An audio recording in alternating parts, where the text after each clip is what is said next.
आदर सहित यथा योग्य सम्मान एवं अभिवादन भी हमारे द्वारा नियमित रूप से प्रतिदिन कुंडली फलादेश पर आधारित कक्षा आयोजित की जाती है। बहुत ही जल्द हमारे द्वारा पूर्ण बेसिक से लेकर फलादेश तक की कक्षा आयोजित की जाने वाली है। यदि आप उस कक्षा में शामिल होना चाहते हैं तो स्क्रीन पर दिख रहे नंबर पर व्हाट्सएप पर कक्षा में शामिल हो सकते हैं। साथ ही यदि आपने अभी तक अपने इस चैनल को सब्सक्राइब नहीं किया है तो सब्सक्राइब अवश्य कर लें।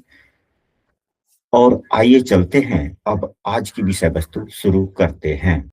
आइए शुरू करते हैं अभी का विषय वस्तु। अभी का विषय वस्तु की परीक्षा के में सफलता के योग कैसे देखें। आज की कक्षा में प्रमुख रूप से यदि कोई आपसे कोई पूछता है कि हमारा लड़का, हमारा बच्चा, हमारी बच्ची या हम स्वयं प्रतिभावान परीक्षा के लिए या प्रतियोगी परीक्षा के लिए हम परीक्षा देने जा रहे हैं, क्या उसमें सफलता मिलने की संभावनाएं है कि नहीं, तो वहां पे तीन चीजों का बड़े ध्यान से गौर करें। एक, वर्तमान में चल रही दशाओं का, वर्तमान में व्यतीत हो रहे ग्रह कोई गोचर का, कम से कम शनि गुरु के गोचर का जरूर ध्यान करें, राहु के गोचर का जरूर ध्यान करें। लग्नेश किस भाव में गोचर कर रहा है इसको भी जरूर देखें। लग्नेश किस भाव में गोचर कर रहा है इसको जरूर देखें। यानी कि परीक्षा के समय में जब वो परीक्षा देने जा रहा होगा विद्यार्थी, उस समय लग्नेश किस भाव में गोचर करेंगे इसको भी जरूर देखें। अब हम लोग चलते हैं सूत्रों पर चर्चा करते हैं कि परीक्षा में सफलता के सूत्र हम लोग कैसे देखें। तो सबसे पहला कि लग्नेश लग्न भाव का स्वामी, पंचम भाव का स्वामी एवं चौथे भाव का स्वामी, इन तीनों का संबंध केंद्र से बनता हो या त्रिकोण से बनता हो। केंद्र या त्रिकोण से मतलब कि इन तीनों भाव के स्वामी केंद्र या त्रिकोण में ही हो।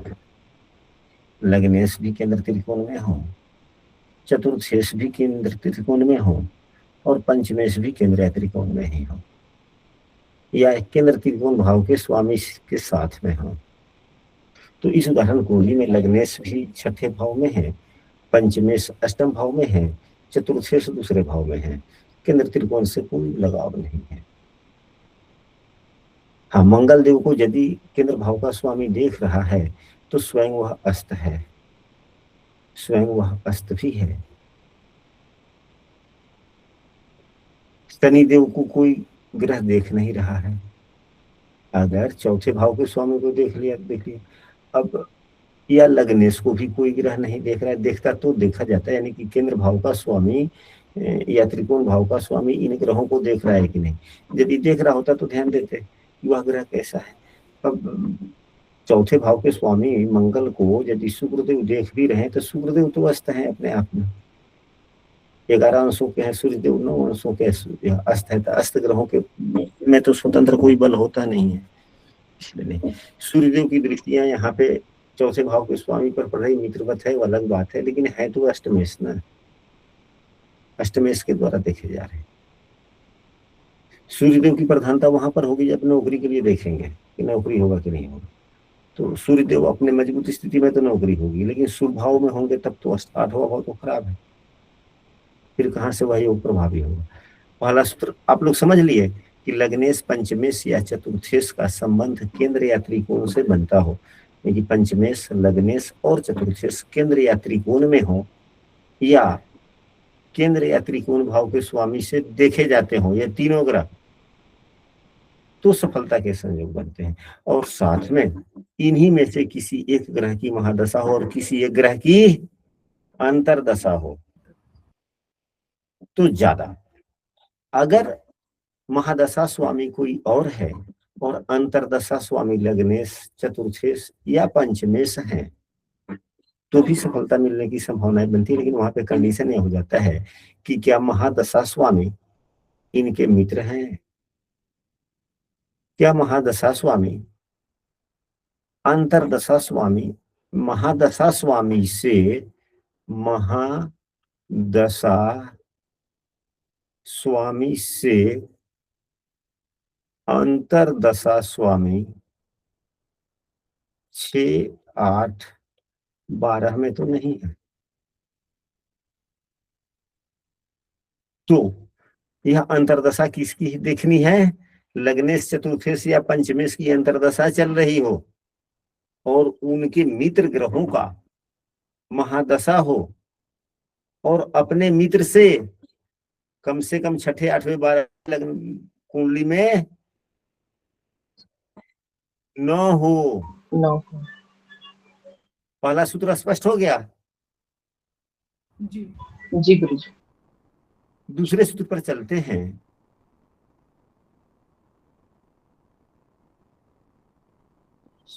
केंद्र में 3 में से कोई भी 2 ग्रह, गुरु, चंद्रमा, शुक्र, इन तीनों में से कोई भी 2 ग्रह केंद्र में हो, इन तीनों में से कोई भी 2 ग्रह केंद्र में हो और शनि या बुध शुभ भाव में होकर, शुभ भाव किसे कहा जाएगा? तो छठे आठवें 12वें इन तीनों को छोड़कर किसी भी भाव में शनि या बुध अच्छे स्थिति में हो, यानी कि शनि या बुध दोनों में किसी एक की स्थिति अच्छी हो और केंद्र में गुरु, चंद्रमा, शुक्र, इन तीनों में से कोई भी 2 ग्रह हो। सूत्र स्पष्ट हुआ? जी जी गुरु जी। जी गुरु जी। यदि केंद्र में गुरु, चंद्रमा, शुक्र, इन तीनों में से कोई भी 2 ग्रह हो, केंद्र में हो, अच्छी स्थिति में हो, कम से कम नीच के ना हो, और शनि या बुध दोनों में से कोई भी एक ग्रह अच्छी स्थिति में हो और कम से कम छठे आठवें 12वें भाव में न हो तो सफलता के योग बनते हैं। तो यह दोनों में से कोई भी सूत्र इस कुंडली पे लागू नहीं हो रहा नहीं हो रहा है। यदि कोई कक्षा में नया और प्रतिदिन की कक्षा में शामिल होना चाहते थे, स्क्रीन पर दिख रहे नंबर पर व्हाट्सएप पर कक्षा में कंटिन्यू हो सकते हैं। अब हम लोग तीसरे सूत्र पर चलते हैं। कुंडली में बुद्धियादित्य योग हो, बुद्धियादित्य योग परीक्षा के लिए बड़ा मायने रखता है। कुंडली में बुद्धियादित्य योग हो और बुध देव बाल या मृत अवस्था में नहीं न होना हो, चाहिए। नहीं हो। बुध देव बाल या मृत अवस्था में न हो, कुंडली के शुभ भाव में बुद्धियादित्य योग बन रहा तो भी सफलता होने के संयोग बनते हैं।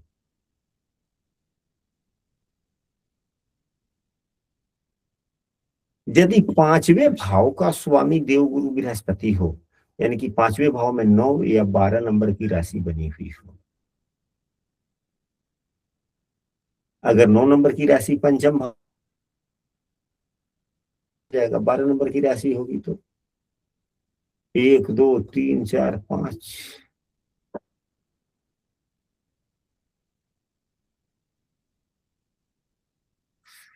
तो यदि देवगुरु बृहस्पति पंचमेश हैं, यदि देवगुरु बृहस्पति पंचमेश हो और इनका संबंध दशमेश से हो जाए तो परीक्षा में सफलता के योग बनते हैं।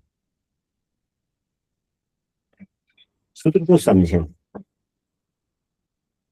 कि देवगुरु बृहस्पति पंचमेश हो और दशमेश से इनका संबंध हो जाए और इन्हीं लोगों में से पंचमेश या दशमेश में से किसी एक ग्रह की अंतर्दशा चल रही हो तो सफलता के योग बनते हैं। जो इस कुंडली में यह भी लागू नहीं हो रहा। दशाओं को जरूर देखें। परीक्षा का समय एक निश्चित समय पर आप परीक्षा देंगे, उस समय संबंधित ग्रहों की दशाएं चलेंगी तब। महादशा स्वामी भी कम से कम अंतरदशा स्वामी से छठे आठवें 12वें में ना हो, इसको भी देखना है। कम से कम यह भी देखना है कि D10 कुंडली में कि योग कारक ग्रहों की अंतरदशा चल रही हो तो भी सफलता मिलने की संभावना बनती है।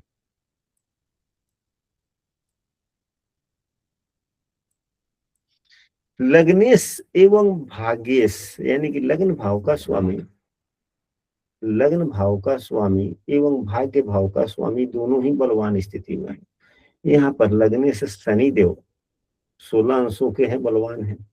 बुध देव जो भाग्य भाव के स्वामी हैं, कमजोर हैं, 2 अंशों के ही हैं। अगर बलवान हो तो, यदि दोनों ही बलवान हो, लग्नेश एवं नवमेश दोनों ही बलवान होकर स्थिति के आधार पर ठीक हो, स्थिति के आधार पर हो, कोई फर्क नहीं पड़ता उतना, लेकिन कम से कम अच्छी स्थिति का मतलब हुआ अपने स्वराशि, अपने उच्च राशि, अपने मित्र राशि के। तो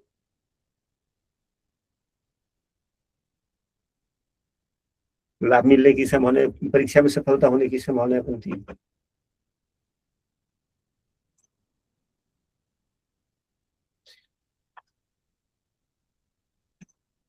दूसरे भाव का स्वामी, यदि दूसरा भाव क्या है, हमारी विद्या की निपुणता भाव के स्वामी लाभ भाव में बैठ जाए। अब यहीं पे दूसरे भाव में शनि की राशि है, शनि देव यहाँ बैठे होते और लग्नेश कुंडली के किसी भी शुभ भाव में बैठ जाता, तो परीक्षा में सफलता के योग बनते हैं। अब यही शनि देव है, अब चौथे भाव में बढ़ जाएंगे तब लाभ थोड़े हो जाएगा, यहाँ तो नीच के हो गए ना। स्थिति भी थोड़ी ठीक होनी चाहिए, स्थिति भी थोड़ा अच्छी होनी चाहिए। अच्छी।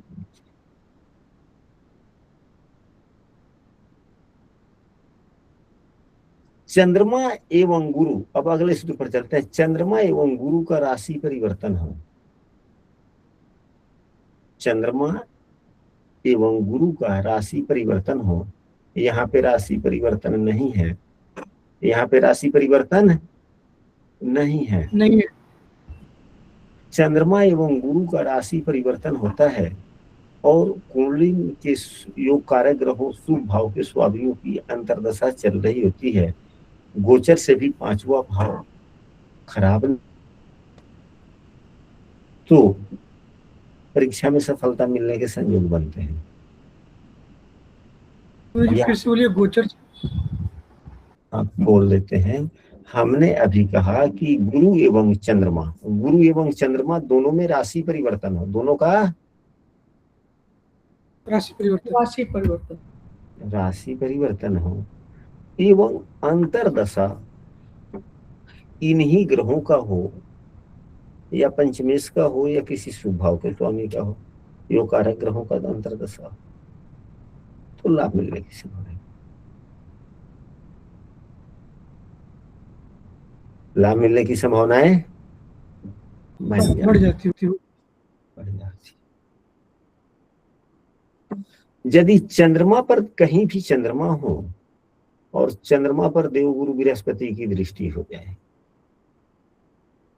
और संबंधित ग्रह या कुंडली के किसी शुभग्रह शुभ भाव के स्वामी या लाभ भाव के स्वामी या पंचम भाव के स्वामी का अंतरदशा चल रहा हो, यानी कि दशा जिस ग्रह की है वह शुभ दशा होने वाली हो और चंद्रमा देवगुरु बृहस्पति के द्वारा लग्न कुंडली को देखा जाता हो, तो सफलता मिलने की संभावना होती है।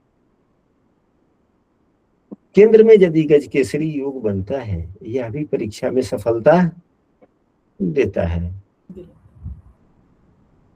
देवगुरु बृहस्पति लाभ भाव में होते हैं और विद्या, ज्ञान इत्यादि, गुरु ज्ञान है तो बुध विवेचना है। गुरु ज्ञान प्रदान करते हैं और बुध उस ज्ञान को प्रदर्शित करने की क्षमता है, तो गुरु लाभ भाव में हो गए और देव गुरु और बुध देव जो है अगर केंद्र भाव में हो तो भी परीक्षा में सफलता की।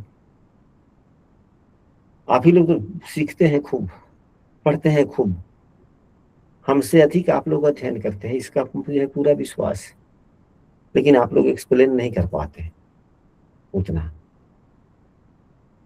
क्या तो एजुकेशन में कमी है? यदि एजुकेशन ठीक है फिर भी एक्सप्लेन नहीं कर पाते हैं तो बुध खराब है, बुध विवेचना भी है। ज्ञान देवगुरु बृहस्पति और ज्ञान का प्रदर्शन बुध देव। अब इसे आगे चलते हैं।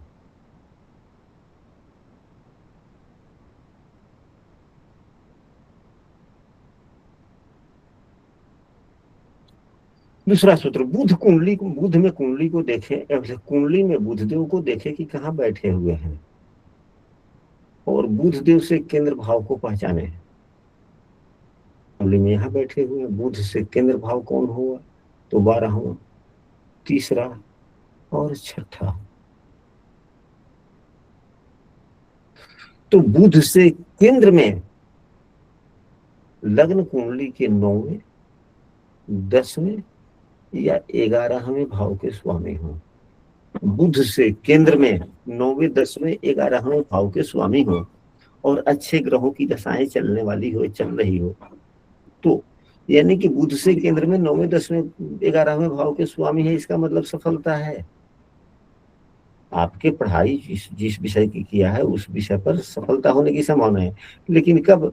अच्छे ग्रहों की दशाओं का भी तो होना आवश्यक है ना। जी जी गुरु जी। या बुध की युति या परस्पर संबंध, बुध की युति या परस्पर संबंध कुंडली के 9वें, 10वें या 11वें भाव के स्वामी का, तो परीक्षा में सफलता। तो इस कुंडली पर यह भी लागू नहीं है। कुंडली में सिंहासन योग बनता हो, कुंडली में सिंहासन योग, सिंहासन योग के बारे में आप लोग जानते हैं? नहीं सर। सिंहासन योग कई प्रकार से बनते हैं।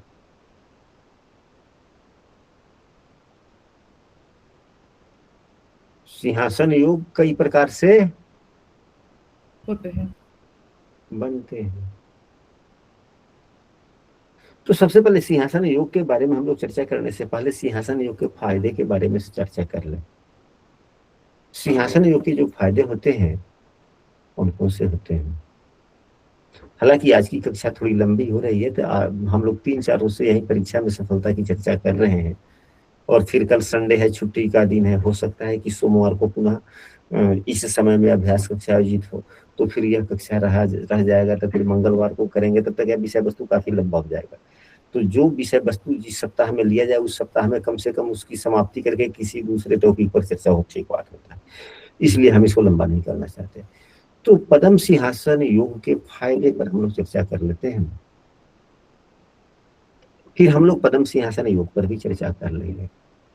जिस कुंडली में पद्म सिंहासन योग होता है, यानी कि सिंहासन योग होता है, धन संबंधी समस्याएं आमतौर पर उस व्यक्ति के जीवन में देखने को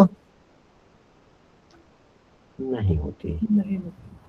सिंहासन का मतलब ये हो गया कि अच्छे कुर्सी पर बैठना, सिंहासन अच्छे कुर्सी को कहा जाता है। तो जिस कुंडली में सिंहासन योग होता है, नौकरी मिलने की संभावनाओं में बल बढ़ जाता है। सिंहासन योग कुंडली में यदि होता है तो व्यक्ति अपने बातचीत से दूसरे को प्रभावित करता है, कर सकता है, करने की क्षमता रखता है। सिंहासन योग कुंडली में होता है तो व्यक्ति अच्छा सलाहकार होता है, उससे लोग अत्यधिक लोग युवते चले जाते हैं। सिंहासन योग जिस कुंडली में होता है, व्यक्ति अपने बुद्धि बल पर कोई भी काम करने में उसे कुशलता रहती है। सिंहासन योग जिसके कुंडली में होता है वह व्यक्ति पढ़ने में तेज होता है, किसी विषय वस्तु को समझने में तेज होता है। जिस भाग्य का निर्माता स्वयं होता है।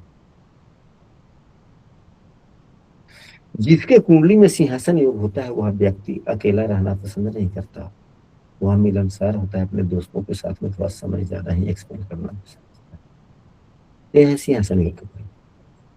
अब सिंहासन योग 5 प्रकार से होते हैं, क्या इस कुंडली में लग रहे हैं कि नहीं लग रहे हैं, हम लोग उस पर भी चर्चा कर ले रहे हैं। नहीं गुरुजी, नहीं लग रहे गुरुजी। क्या? नहीं गुरुजी, नहीं लग रहे। दो योग जानता हूँ, इसमें 10th लॉर्ड का संबंध लगन से होता है या द्वितीय भाव से होता है, तो सिंहासन योग बनता है।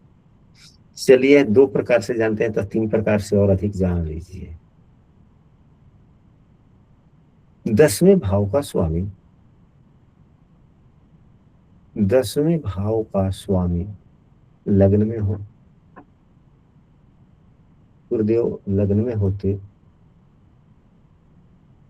दूसरे भाव में होते, चौथे भाव में होते, 5वें भाव में होते, 7वें भाव में होते,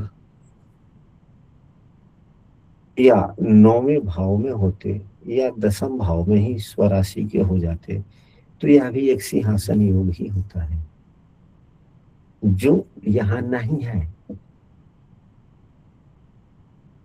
यानी कि दशमेश का दूसरे भाव या केंद्र त्रिकोण भाव में होना सिंहासन योग कहलाता है। सभी ग्रह, अब दूसरा सूत्र, या तो पहला कंडीशन हो गया, यह कंडीशन पहला हो गया 10वें का स्वामी के बारे में। अब हम लोग चलते हैं दूसरे। सभी ग्रह में राहु केतु को छोड़ दिया जाता है, 7 ही ग्रह, चंद्रमा सूर्य से लेकर शनि तक, ये सभी ग्रह कुंडली के दूसरे भाव में हो, तीसरे भाव में हो, छठे भाव में हो, 8वें भाव में हो, या 12वें भाव में हो। यानी कि कोई भी ग्रह शुभ भाव में या लाभ भाव में हो ही नहीं, तो भी सिंहासन योग बनता है।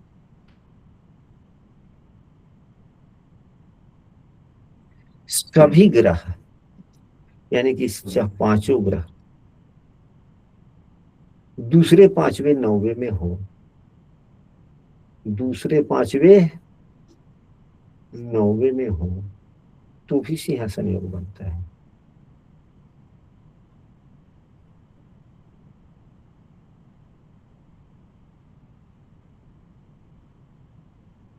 सभी ग्रह दूसरे 6ठे 8वें 12वें में हो, तो भी।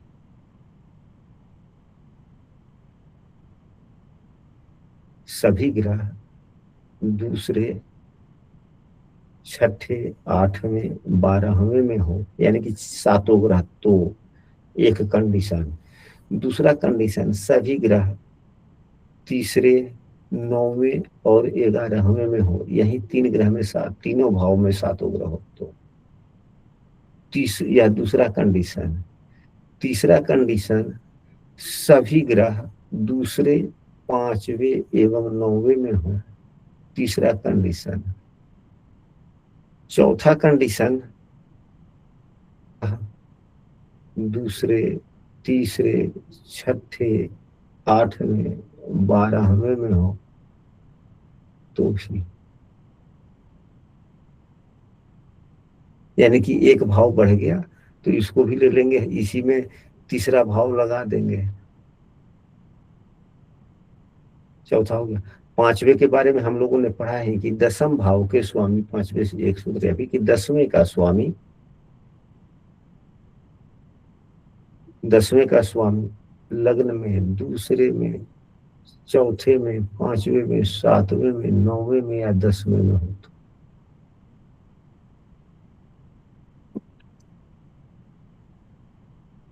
तो क्या कोई योग बन रहा लग रहा है इसमें?